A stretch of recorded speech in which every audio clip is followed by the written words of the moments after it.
And we are live. Welcome back to Investing for the Future. Welcome back to Investing with Festus. Today I'm going to give you a comprehensive outlook on the stock market and how I was able to make well over six figures in the stock market and how I got started. This is going to be a guide that is going to give you years and years of experience that I had to really hone down on in order to really understand the stock market. So for me personally, just to give you an idea of the comprehensive experience that you're about to get, it took me about 4 to 5 years to truly understand the stock market. And that was because it takes a long time to understand different strategies that go into being a stock market investor. Some of those strategies include day trading, swing trading, options trading, dividend investing, growth market investing, even penny stocks. And so when you look at it from that standpoint, and then understanding keywords like dividend aristocrat or just dividend stocks or drip investing, things like that takes a long time to understand. But today, I'm going to give you a guide, and then you will set your own path because that's what we're here to do. I'm going to tell you what I do personally, but I'm going to always leave room for you to set your own path because that is what we look for here. So over the 6 good years of my research and my studying, what worked well for me? Well, that's going to be day trading worked real well for me. Swing trading, not so well, but it was still profitable. And then, of course, my favorite, my bread and butter is growth dividend investing. What do I mean by growth dividend investing? Growth dividend investing means that the stock or the ETF goes up in value over time. All right. And then it also pays you a dividend. So it's like a bonus. So for example, I buy Ford for $10 a share. Now, I used to buy Ford. I would not tell anyone to buy Ford right now, but this is just an example. I buy Ford for $10 a share. Once I buy Ford, it then goes up in value to $12 a share. Ford is paying a 2% dividend. And this is, again, just an example. You can actually check and see what Ford pays for a dividend. And now I'm getting 2% dividend on a $12 stock. Whereas I only paid $10 for the stock, but now I'm getting a 2% dividend on a $12 stock because I invested at $10. So not only did I get the growth of $2, but now I get a higher dividend payment, but I invested less to get there. Those are the things that I like. I like more bang for my buck. That's like real estate investing. I'm not going to make this about real estate, but you understand, you buy a property, it cash flows for you. That's just one source of income. You also have tax breaks. You also have your principal pay down, right? But then you also have, when you have the tax breaks, cash flow, principal pay down, and then you also have appreciation. So there's so much, there's so many ways to skin a cat, and there's so many ways to make multiple streams of income off of just one investment vehicle.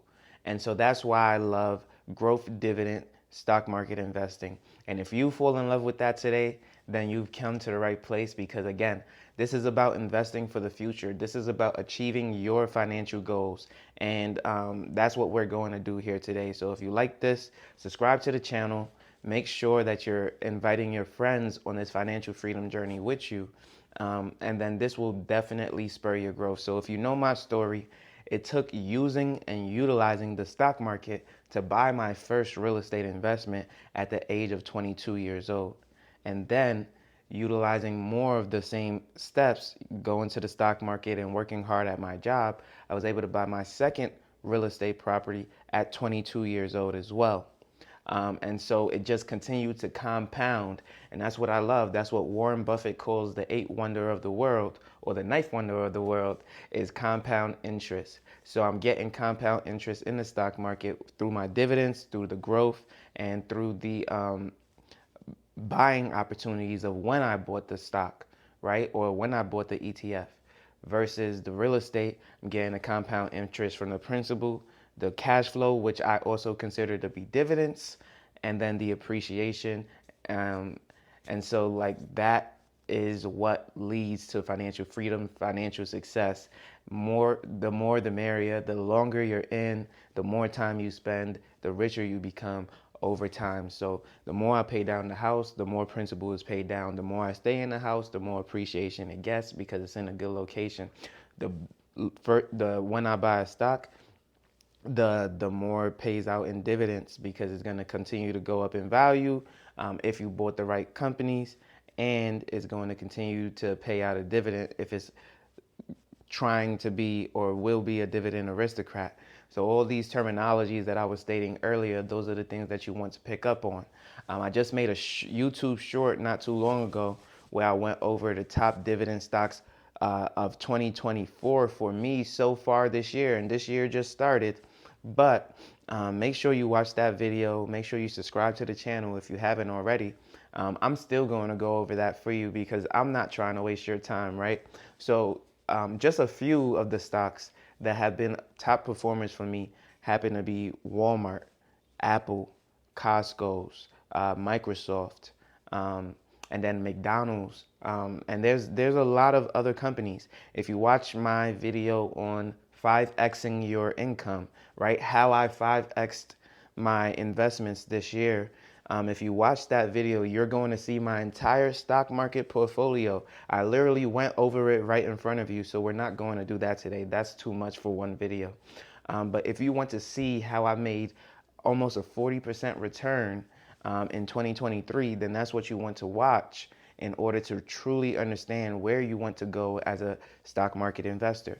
Now that we got that out of the way, how did I begin my stock market journey? How did we get to where we are today? I started with analyzing a couple of companies. So I was analyzing about 10 companies. And what we call companies are stocks, right? Stocks in the market. Individual companies are stocks like Tesla, Ford, McDonald's, Apple, Pepsi, Coca-Cola. All these things are stocks, but they're also individual companies. It means the same thing, right? And so once we understand a couple of the companies that we like, we want to start doing research on what they plan to do, how they're planning to innovate, how they plan to scale, how they plan to continue to grow and earn more money. What does their productivity level look like, and how is that going to increase demand for their products or services? If that is going to continue to happen, those are the companies that you want to buy into because you understand that as it grows and as people start to invest in what is already profitable, you're going to stem to grow and profit from that as well. And so that's why I look for certain companies like that that are already growing and will continue to innovate and continue to pay a nice dividend as well. So your McDonald's, right? They're the fast food giant. They're continuing to innovate, coming out with new menus, changing locations, getting into different areas, trying to fit in where they can get in, especially with all these health crazes and things like that. We're still finding ways to innovate, still finding ways to be successful, still finding ways to be fast, affordable, and friendly at the same time, right? Still catering to certain communities and having job opportunities that are available that make it seem like it's supposed to be your first job, right? So whether you're a 16-year-old and you're looking for a first job, McDonald's should be front of mind. It should be the first place you think about for hiring opportunities and strategies. If your family believes that to be the same thing, then that is already built into our history, is built into our culture, and that is a buying opportunity for me because I see that as no lack of employees, no lack of resources going to waste there, right? Because if you can get low labor in terms of like education, in terms of experience to do the job, you don't have to pay as much, right? And so those are also cost-saving tools that I look at when investing into a company. Now, if you don't want to do all of that research, then I may not be for you. If you want to be more hands-on in your approach, then you may want to listen to some of the things that I'm saying because it's going to help you in evaluating companies a lot better, especially early on in your career as a stock market investor. And because I was able to evaluate these companies early, I was able to get 10% growth on my stocks in the first year, which allowed me to buy properties 3 years later. So starting at 18, right? We're building on our stock market knowledge. We're growing our portfolios. We're making mistakes here and there. But again, day trading was good for me because day trading is not dividend investing. Day trading is when you buy a stock today and you trade it tomorrow. So what am I really looking for at that point? I'm analyzing a stock for a period of time. I like to say 3 months. And then we understand how much is it going up and how much is it going down. We're looking at the 52-week high. We're looking at the 52-week low.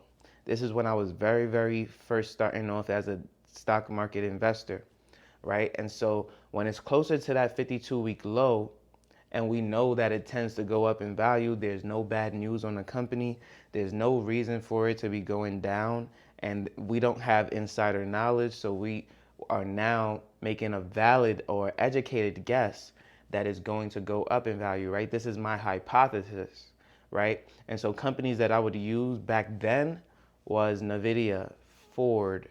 Those were the companies that I was day trading often, and that would make me about $200 a month. And so I only started off with $2,000. So $200 a month is a 10% growth every single month, essentially on my initial $2,000 investment. For me, that was very, very huge. For me, that was big gains. Now, as a dividend growth investor, I don't do those things, and I can gain upwards of $500 to $700 in a day, just with the growth of my account. But that's, of course, a lot of compound interest and a lot of years of putting money into the stock market. To now, I make way more in a day than I do actively day trading, because I allowed that dividend to compound. But as a rookie investor, I think that this is great, especially if you're young. And the reason why I say day trading is great when you're young is because it allows you to, one, understand the companies that you're actually investing in, because you have to do the research. You have to put in some time. You have to put in some effort. And once you understand where they're low and where they're high, you're going to understand a lot of things. You're going to understand what the value of the company is and when to buy, when to get value from the company, right? When is it valuable for you to buy? And then you're also going to be looking at the news on the company, what their outlook is, what they plan to do, right? I was telling people what McDonald's is going to do next week before they even knew. I was telling people what Chase Bank was going to do in the next couple of months before they even knew. We know what jobs are hiring based on the stock market and based on the trends. I knew that Bank of America wanted to pay their employees more because they said it in the stock market. And so these are the things that you can understand very, very quickly. And you can even use that to find new jobs and new opportunities for yourself to make a lot more money. And so once you start to understand these things, you are now a more experienced investor than a novice. And so I don't really encourage day trading because not everybody is going to make wise decisions. And I don't want to say as smart, but that's what it is. I was very smart. I was very interested. I was very honed in on what I was doing, and therefore I was successful, right? And I did put in a lot of time, but I was also in college and I was also working, and yet I still found time throughout the day in order to really analyze each and every stock. So I was very, very comfortable, and I was very, very in deep understanding of which stocks and which companies I was invested in. Now, another thing that I want to put out there is that as I started to get more money, as I started to earn more, I was less diligent in my investment strategies. So when you only have $100 in the stock market, that's great. You're going to be the best investor in the world because you're going to ensure that when you put your money into something, it's in something that is actually going to go up in value if you're anything like me. But when you start to have $10,000, $20,000, $50,000 in the stock market, now it's like, I like this company, let me invest a little bit. Not doing as much research, not doing as much guided analysis as I was before. And so you can see a little bit of diminishing returns. Did I average 40% last year? Yes. But if I had took the time to analyze every single company the way that I had been when I had only $2,000 in the stock market, I could have potentially gained well over 100% in the stock market. Now, I understand that the average return is around 12%, but we're not average over here. I'm doing over 40% in the stock market already. So you can't tell me that I'm an average investor when I'm already doing 4 times more than the average investor. If I had truly took the time to analyze every single company, would I have still made the same mistakes? No. And I would have reaped more benefits. So just because I made 40% doesn't mean that there's not room for growth. There's always room for growth and room for improvement. Now, that's why I always say start off small, especially if you're just getting started. You don't have to put $10,000 in at one time. I started with 2,000. You might want to start off with 500. 500 is a good amount because it's going to allow you to invest in certain companies that you may not have invested in. Another thing when investing in the stock market, do not invest in multiple companies just because they're cheap. That's a mistake that a lot of rookies make. If you haven't already, subscribe to the channel because I'm saving you from yourself with that one word, right? Do not invest in companies just because they're cheap or because you want to have a lot of shares. If the company is not going up in value, you want to look at their 5-year, you want to look at their 1 year. If they're not doing more than 20% over a year or more than 50% over a 5-year period, why are you even investing in the company? Just because it's cheap? You're going to be losing money. It's not going up enough in value. You want to look at that 5-year, you want to look at that 1 year before you start investing. This is where you pause the video and actually take notes. For those of you who are listening right now, you need to look at that 5-year, you need to look at that 1 year, and if it's not the percentages that I just stated, do not buy the company. Unless you know something that we all don't know, you should not be buying a company that is not showing green and profit over a 5-year period of time. That is a long time to be holding your money and not be making a profit, okay? Even if it's paying you a dividend. So you want to look at that. And that's why I don't invest in companies like AT&T. Just because they have an 8% or 9% dividend does not mean that they're a profitable company. If it pays an 8% dividend, but it goes down by 5% every single year in growth, why would you invest in that type of company? Why would you do that? And so a lot of people also make the mistake of investing in a high dividend company that has no growth potential. And that's why I said I'm a dividend growth investor. It must go up and it must pay me. I just made you 3 years smarter so far in less than 20 minutes, okay? I just told you don't invest in cheap companies. Look for growth.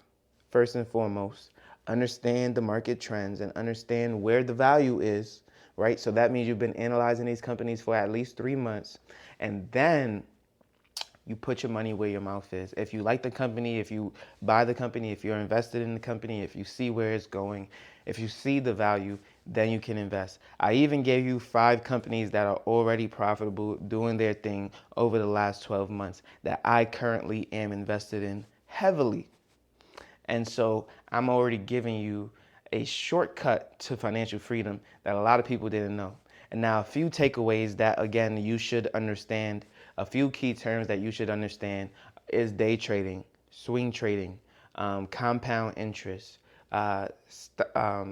drip investing. What is it called? Not necessarily the dividend in stock itself, but the ratios, right? You want to understand that. You want to understand the 52-week high and the 52-week low.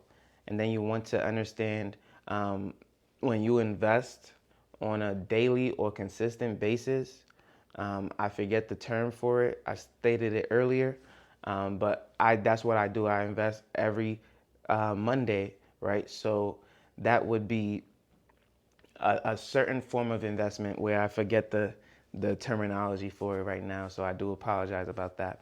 But that is another form of investment that is basically going to keep you up. So for example, in the S&P 500, I was actually about to stop the video, but I just want to give you an example of why I invest every single week. In the S&P 500, it goes up about 10 to 13% every single year. The S&P 500 will have 3 down years, 7 good years. That's what it tends to average over a decade.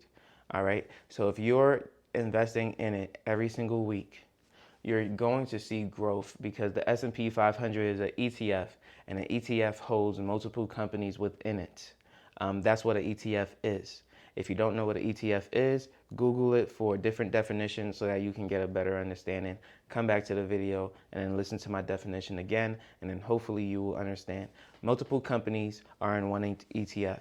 You can have an ETF that is all about technology. You can have an ETF that's all about the restaurant industries like QSR. You can have an ETF that is comprised of multiple companies like the S&P 500 or VOO.